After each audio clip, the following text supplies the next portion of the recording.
సగ్గుబియ్యం కిచిడి పొడి పొడిగా ఎలా తయారు చేసుకుందామో చూద్దాం రండి. సగ్గుబియ్యం ఒక కప్పు తీసుకొని వీటిని ఒకసారి శుభ్రంగా వాష్ చేసుకోండి. వాష్ చేసుకున్న దాంట్లోకి ఏ కప్పుతో అయితే సగ్గుబియ్యం తీసుకున్నామో అదే కప్పుతో పావు కప్పు నీళ్లు పోసుకోండి. ఎక్కువగా పోసుకోవద్దు. నీళ్లు ఎక్కువ పోసినట్లయితే ముద్ద ముద్దలా అవుతుంది. మూత మూసి కనీసం 2 గంటలు నానబెట్టుకోండి. గ్యాస్ ఆన్ చేసుకొని పల్లీలు వేసుకొని పల్లీలు బాగా వేయించుకోండి.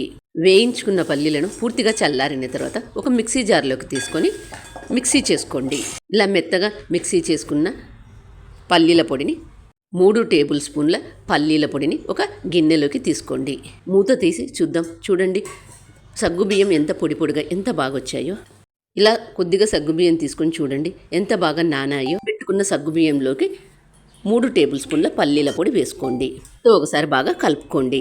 గ్యాస్ ఆన్ చేసుకొని ఒక బాండీ పెట్టుకొని అందులో 2 టేబుల్ స్పూన్ల ఆయిల్ వేసుకొని ఆయిల్ వేడైన తర్వాత 1 టేబుల్ స్పూన్ జీలకర్ర వేసుకోండి.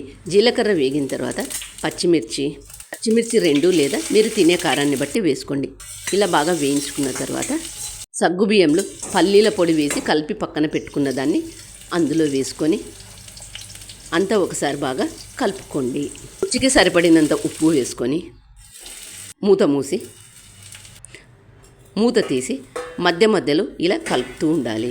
ఇలా 2-3 నిమిషాల పాటు బాగా వేగినది లేనిది చూసుకొని గ్యాస్ ఆఫ్ చేసుకోండి. అంతే. చూడండి ఎంత పొడి పొడిగా ఎంత బాగా వచ్చిందో. సగ్గుబియ్యం కిచిడి చూడండి ఎంత పొడి పొడిగా ఎంత బాగా వచ్చిందో. మీరు కూడా తప్పక ట్రై చేయండి. మీకు ఎలా వచ్చిందో నాకు కామెంట్ చేసి చెప్పండి.